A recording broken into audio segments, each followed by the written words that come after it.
What's going on, guys? Today we're looking at the things poor people do that keeps them poor that the rich don't do. If you like videos about business, success, and psychology, subscribe to the channel because we got a lot of good stuff coming. And at the end of this video, you'll find out the world record that billionaire Richard Branson broke in 1987. One of the main things that separate the poor from the rich is the difference between consuming and creating. Think about this, the average person who isn't rich spend their time working to pay for things that others create. Poor people work so they can get a hold of those new Jordans or that new 4K TV, upgrade cars, or go on a vacation. They dedicate very little to no time creating what others will consume. The rich, on the other hand, they spend the majority of their time creating things that others will consume. Think about it, television actors spend most of their time creating TV shows or movies that others will watch. Internet personalities create the content that their audience will consume. Entrepreneurs create products and services or solutions for others. The poor have a consumer mentality while the rich have a creator mentality. The good thing about this is that most people can be creators. So question, what can you create right now that others can consume? Another big thing that poor people do that the rich don't is that the poor spend too much of their time doing activities that don't bring any value, like browsing on Facebook or watching television. See, while most people spend their time watching TV, the rich aim to be in TV. While most spend time consuming content, the rich spend time creating it. Think about it, while catching up with the latest celebrity gossip or internet drama might be entertaining, it brings no value or benefit to you, only to the media. Of course, not all media is bad, there's some that is meant to educate you or save your time. Now, a lot of people use TV shows, a YouTuber, or a series of content to unwind, relax, and disconnect with the world. Which is fine, but spending lots of time consuming the content is a great indicator that they might have something going on in their life that they don't like, so they use media as an escape of that reality. The issue is that this takes away time for a person to grow and develop themselves or fix the problem they might be having. The rich and successful, on the other hand, they work on their growth, their mission, their problems first.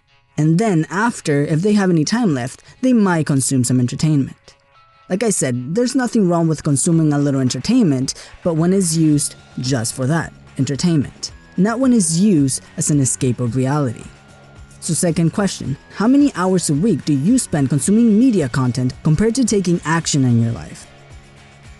Something that the poor do that the rich don't is that they spend a lot of time trying to save a little bit of money. Now, I don't mean that you shouldn't try to save money, but think about this. Have you ever seen someone that spends a whole day, 7 or 8 hours to save $37 in groceries? That's the value per hour of $4.6. They could easily spend the $37 and cut the shopping time to 1 hour, then spend the other 7 hours creating something of value that can bring as much or more than what they spent. A lot of people would rather take a couple of hours mowing their own yard just to save $20 that they would pay for a local kid to do it, when they can instead use that time for higher value tasks. See, while the poor spend their time doing some tasks that do not bring much value, the rich will either pay more money to save time or delegate lower value jobs to other people to focus on higher value tasks.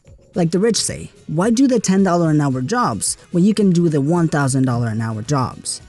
Notice how this point focuses on saving time, because the rich know the value of their time, and they focus on the value they're getting against their time.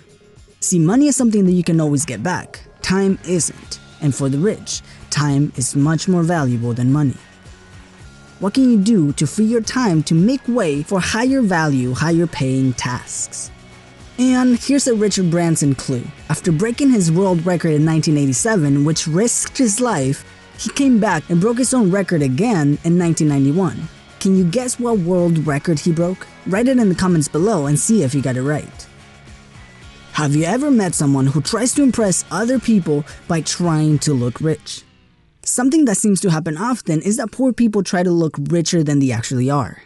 If we think about it, spending time and money to give the impression that we are rich will make it harder to actually be rich, because we are spending our resources on luxuries that don't bring any value.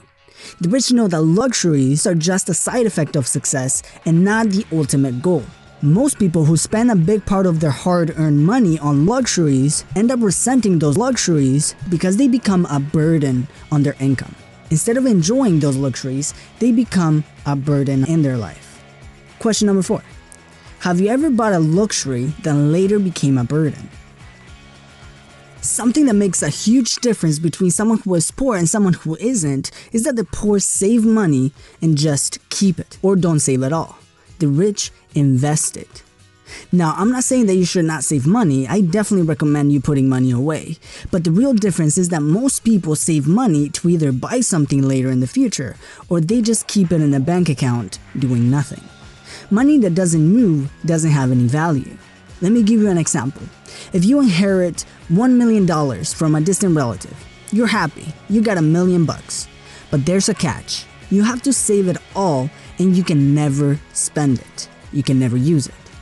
After hearing that, does this money have any value to you? Not really, because the money will never be used. It has absolutely no value. In terms of wealth growth, saving money with no purpose and just keeping money in the bank account doesn't bring any value. Even worse, with inflation, money that sits in a bank account will actually lose value. So what do the rich do? They put their money to work. They get their money a job. This is where making money work for you comes from. Saving money is one thing, investing it wisely is another. Now, a lot of people will say, well, I don't want to risk losing my money. This is why I recommend the first investment that you make is yourself. Investing in yourself and education to learn how to use your money wisely is the best investment with the best ROI. I will repeat that I very much believe in saving money and everybody should do it. So question number 5. What percentage of your income do you save every month? Something that I don't see people talk about often is the difference of how the poor and the rich use credit. The poor are afraid of credit because it can create lots of challenges if they end up in debt. The rich, on the other hand, want more credit because they use it as leverage. Let me give you an example. While the poor use credit to buy unnecessary things, sometimes without having the money to actually pay for them, the rich uses credit lines or special loans to be able to buy and leverage large assets. For example, buying a real estate property where they put $20,000 down and finance $90,000, they start leveraging a $130,000 asset when they only invested $20,000. This is where the term of using other people's money comes from.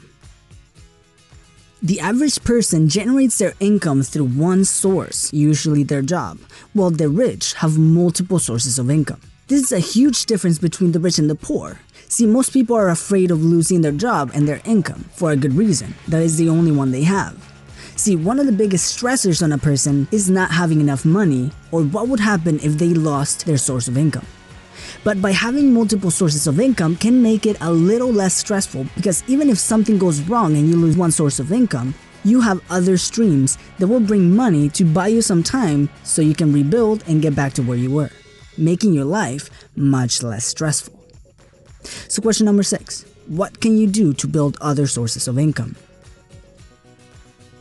Poor people aim to retire. The rich aim for financial independence, then wealth.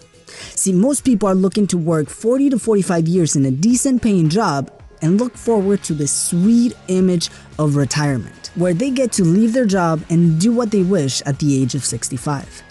And sadly, sometimes that doesn't happen. The rich don't focus on retirement because they aim to become financially independent. The goal is to build enough assets to pay for their lifestyle. This way, they won't have to work on a job and they get to spend their time either retired or building even more assets. For a more in-depth review of assets, check out my video about the book Rich Dad Poor Dad. I'll tell you the Richard Branson fact in a second, but first, let's review the ideas again. Number 1. Consuming versus creating. The poor spend their time consuming, the rich spend their time creating. Number 2, the poor spend lots of their time consuming media, sometimes as an escape of reality. Number 3, the poor spend a lot of time to save a little money. The rich focus on higher value tasks. Number 4, the poor try to look rich, lowering their chances of actually being rich. Number 5, the poor use credit to buy stuff. The rich use it to leverage larger assets. Number 6, most people have one source of income. The rich have multiple. Number 7, most aim to retire at 65. The rich aim to be financially independent as soon as possible. Alright guys, give a big thumbs up if you liked the video, make sure to subscribe to the channel to see more awesome videos. And the world record that billionaire Richard Branson broke in 1987 and again in 1991 was being the first and only person to cross the Atlantic in the largest hot air balloon in 1987 and the Pacific in 1991.